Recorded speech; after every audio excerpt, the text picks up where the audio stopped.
सुप्रभात प्यारे बच्चों, हिंदी की कक्षा में एक बार फिर से आप सभी का स्वागत है।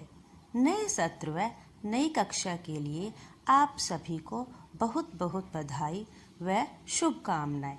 बच्चों, आप सभी के स्वास्थ्य को मद्देनजर रखते हुए हमने ई शिक्षण को आपका सुरक्षा कवच बनाया है ताकि कोरोना नामक बीमारी आपको छू भी ना पाए।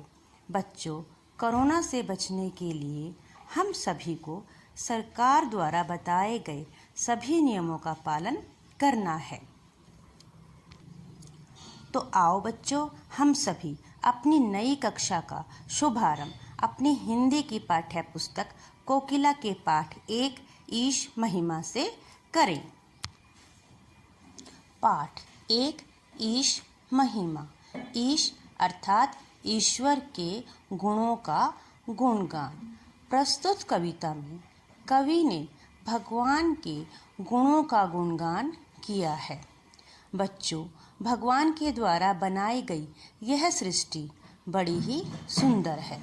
हम सभी को अपने शुभ कर्मों से इसे और भी सुंदर बनाना है। अर्थात हम सभी को अपने जीवन में अच्छे काम ही करने चाहिए। हमें हमेशा एक दूसरे की सहायता करनी चाहिए और इसके साथ ही साथ हमें अपनी प्रकृति अर्थात अपने पेड़ पौधों व जल को बचाने का भी हर संभव प्रयास हमें करना चाहिए। तो आओ बच्चों, इसी सुंदर संदेश के साथ हम अपनी सुंदर सी कविता का सस्वर वाचन करेंगे। पाठ 1 ईश महिमा अर्थात ईश्वर के गुणों का गुणगान। सृष्टि रचाने वाले कितना महान है तू, दाता दया के सागर प्राणों का प्राण है तू। सृष्टि अर्थात ब्रह्मांड, पूरी दुनिया रचाने वाले भगवान तू कितना महान है। दाता अर्थात भगवान दया के सागर। हे भगवान, तुम तो दया के सागर हो। प्राणों का प्राण है तू।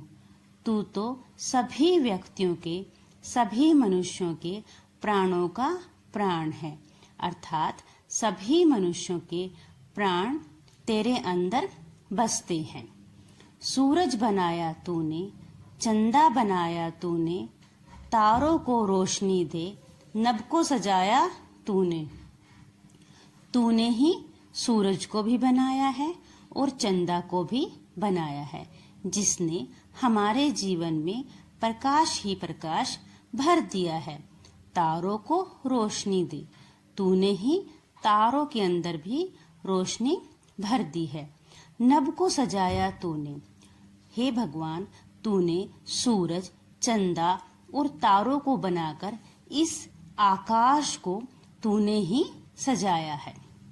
सब कुछ बनाया तूने, जग का आधार है तू। दाता दया के सागर, प्राणों का प्राण है तू। भगवान, सब कुछ तूने ही बनाया है। तू तो इस जग का आधार है। दाता दया के सागर, हे भगवान, तू तो दया का सागर है। सभी मनुष्यों के प्राण तेरे अंदर बसते हैं। पापी जो पाप करते, ना तेरा जाप करते, अपने किए कर्म पर ना पश्चाताप करते। पापी अर्थात बुरे लोग, पाप बुरा काम।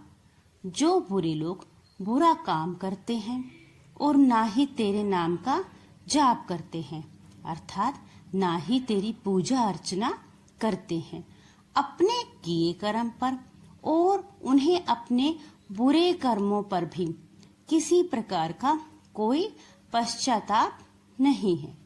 पश्चाताप का मतलब होता है जब हम कोई गलत कार्य करते हैं या कोई बुरा कार्य करते हैं, उसके बाद यदि हमारा मन दुखता है, तड़फता है कि यह काम गलत है, उस दुख को, उस तड़फ को हम पश्चाताप कहते हैं। उन पर भी मेहर तेरी, बड़ा मेहरबान है तू, दाता दया के सागर, प्राणों का प्राण है तू।